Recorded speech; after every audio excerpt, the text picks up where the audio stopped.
It's my life. Lazy. It's my life. I got dirty. It's my life. And welcome back to Collect Them All or Die Trying, the Spoiler Room's comic cliff notes. And before we kick things off, please like this video, and if you like the content, subscribe to support the channel. It really helps me out. And don't forget to check out Coffee in the Comic to get modern to new releases and even back issues or any other comic you might see right here on this channel. And check the links in the descriptions to find out how you can save 15% on your next order. So don't forget, go ahead, spoil yourself. So to avoid any confusion to the viewer, the Maniac of New York Bronx's burning takes place after the events of Maniac of New York. So if you're interested and you want to follow the series in continuity, watch the Maniac of New York spoiler rooms first before proceeding and checking out the Bronx's burning. Now with that being said, welcome back to the Maniac of New York, the Bronx is Burning, Part 2, Running in the Halls. Now we pick up this issue with Raphael, who we saw briefly in issue 1, and learn that Raphael is a victim of bullying and is the main reason why he's hiding in the bathroom. But now he's hiding in the bathroom for something far more worse than just bullies. And Principal Barkley, I'm pretty sure, is regretting his first mistake, which was calling Smartcorp instead of the actual police. So real quick, Smartcorp is a New York-based corporation that has gone national and has replaced the Board of Education and is in charge of the New York City Maniac Safety Guidelines, which enforces a nationwide safety method, training, survival, and security in case of a slasher incident. And Principal Barkley is sweating bullets. And you would think that a corporation this important and with such a great responsibility that they would be open 24 hours, but they're not. And Principal Barkley just keeps getting sent back to voicemail. Meanwhile, these students are about to die a horrible death. Then we transition back to the classroom where we last left Harry, tearing his way through the classroom door. And at what point do people decide to stop recording with their phones and just start jumping out of windows as Maniac Harry reaches for the doorknob to let himself in, but the door, it won't budge because that's where the body of the teacher who now sits laid up against the door after getting impaled by Harry last issue.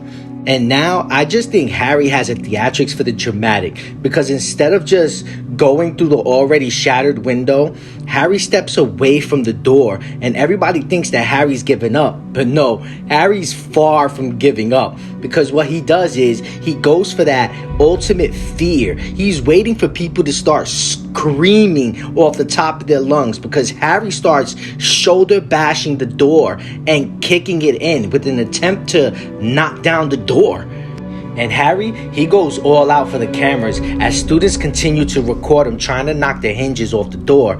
And Raphael watches at a distance from the bathroom as he debates on whether or not he should do something. And he makes a conscious decision to not do anything. And who could blame him? He gets bullied.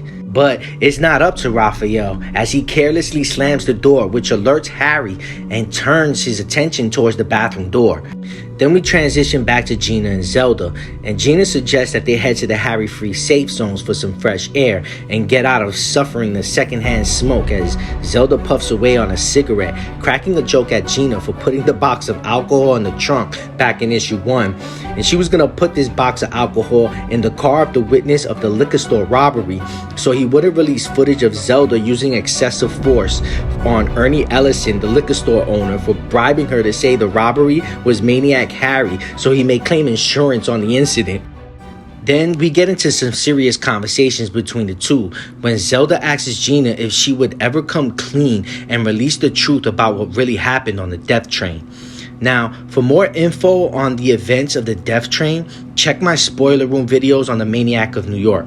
But Zelda hinted about when all this is over, if Gina would ever consider on writing a book and cashing in. Now, let's not forget that Birnbaum has extended an offer to Zelda back in issue 1 to buy her story for his next book, The Hero of the Death Train, and Gina being the scapegoat who took the fall for the mayor.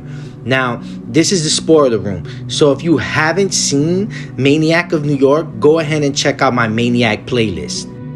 Now, Gina claims that Zelda sounds a lot like Birnbaum, who we know she despises for withholding information that could have potentially saved lives. And the timing couldn't be any perfect, as Birnbaum is calling Zelda at this very moment, to which Zelda declines the call. Gina, she can't help but to express how she feels about the topic, with comments like telling Zelda she sounds like that scumbag Birnbaum, and that when all this is over, she just wants to put all this behind her and let the other ghouls make the buck.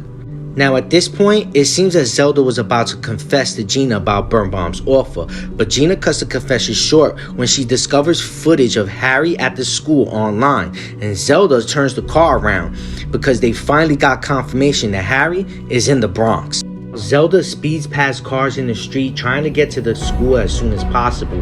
Gina gets a call from the mayor's office and makes it real clear that she's aware that Harry's at the Bright Future Academy in the Bronx and she's on her way there now. But the office tells Gina that the mayor demands her presence at City Hall at once, and Gina says it's not happening and refuses. She goes on to state that they've tried the mayor's way once and 200 New Yorkers died. And Gina puts on her big boy pants and says she's doing it her way and to tell the mayor to kindly go fuck himself. And this is the reason why Gina can't tell the truth about what happened in the death train, because she uses this as leverage against the mayor. Meanwhile, back at the school, Maniac Harry continues to kick the class door with the dramatic attempt to knock it down, all for the sake of power, fear, and loud screams. What an attention whore. And it's at this point where Raphael's phone goes off, and to no surprise that the ringtone is Harry's very own #1 hip-hop song on top of the Billboard charts. As the ringtone plays, Raphael has no choice now that his hiding spot is completely revealed. He swings open the bathroom door and taunts Harry as he realizes he made a very big mistake. Raphael takes off, running down the hall and down the stairs as Harry follows in pursuit. And once again, with the classic horror movie trope, Raphael stops at a locker and struggles to get it open from the combination lock. And as Harry gets closer and closer, I can't help but to be anxious for Raphael. And I'm like, run, Ralphie, just run. What the hell? And at this point, I'm hoping he has a chainsaw in this locker, because that's the only thing I can think of for him to be so adamant on opening up this locker. Like, he already saw you. What's the point of hiding in it? Just run. And right when Harry is about to swing for the fence, there's a click and the locker springs open and Ralph escapes just in the nick of time. Swing and a miss. But hiding in this locker, Ralph is realizing he made another big mistake. And guess what? No chainsaw. Before we could witness Ralph's death, Gina and Zelda are still rushing to get to the school and stuck in your typical New York traffic. And as Zelda speeds to the school, she can't help but to mention how distracted she is from the clanking of bottles of alcohol in the trunk, to which we find out its true purpose, because Gina says you'll thank her when Harry's up in flames. And I'm guessing that Gina, she has plans on using the bottles of liquor as Molotov cocktails. And Gina's even more frantic because there are no more footage on social media about the school. And now she has no ears and no eyes and no clue to what's happening in the school. Then we jump back to Lena, who we last saw in the ending of issue 1. And Lena, she knows she shouldn't be traveling alone, let alone in New York. And another passenger on the train notices this himself, and he's been watching Lena for some time. Total creep status vibes.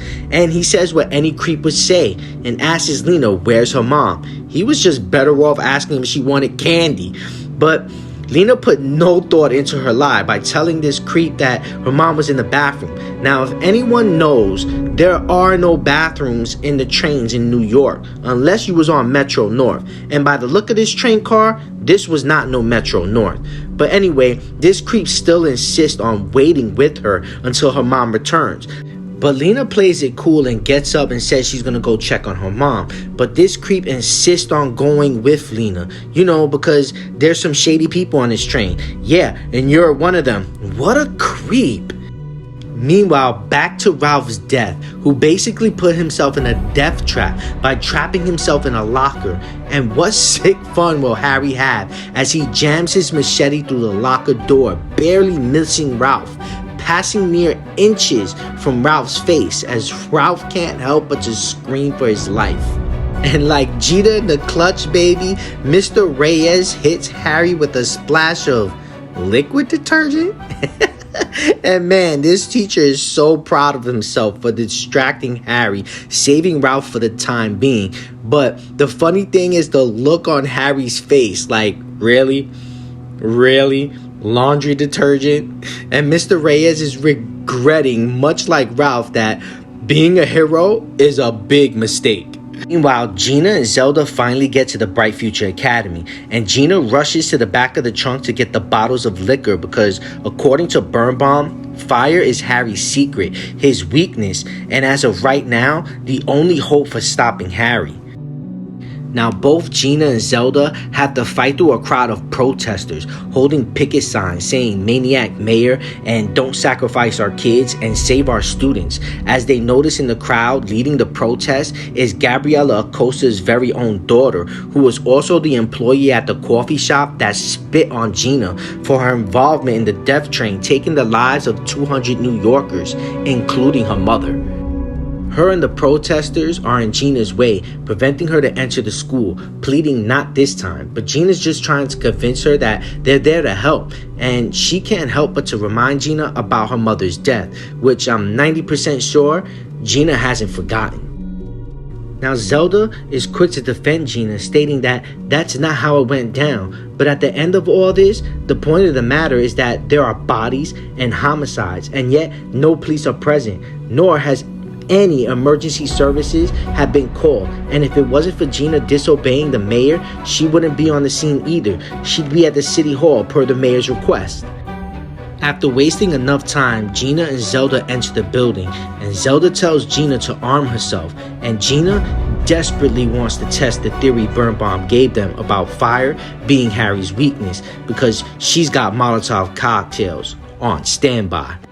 Now, it takes no time for Gina and Zelda to start hearing screaming. As they follow the sounds of screaming and torturing death, they finally come face to face again with Maniac Harry, who was giving Mr. Reyes a lesson in culinary. Now, outside the academy, the protesters protest and the police finally arrive on scene, along with media outlets and news reporters.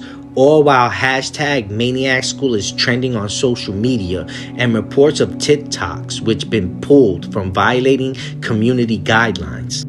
The mayor's office representative is also on scene, informing the mayor that things are bad to worse because of the protesters and media outlets already on the scene. If they needed to make a cover-up, this would make it damn near impossible. And now, the mayor needs to do everything he can to stop the chaos. He doesn't want Harry killing any protesters, with fear that they might just blame him for it, and that he doesn't want the police standing around letting Harry chop up kids, and wants them all flooding the building and to go in and to stop Harry for good. And the mayor wants overwhelming forces, no escape, and to find Gina. Then we transition back to Lena, who's scared in only a way a child can be scared of being kidnapped, but even more scared for failing Gina. And Lena tells that creep that this is her stop and lures him off the train. And Lena been riding this train all day and has a great knowledge of timing for the opening and closing of the doors, as the creep is confused to why Lena is waiting. Lena outsmarts and outwits this creep and makes for the doors just before they close, as he reaches for Lena and loses his grip and gets left on the platform as Lena escapes a bad situation. Lena has a promise to keep to herself, that nothing will stop her from getting to New York and to Gina, and then she'll never have to ride a train again, because I could imagine the trauma. Now, to no surprise, back at the school, Principal Barkley, remember Principal Barkley? Guess what? He's still on the phone with Smartcorp. At this point, this protocol is just laughable. And the fact that Principal Barkley is even still on the phone is insane. Principal Barkley finally got someone on the line and then gets put on hold.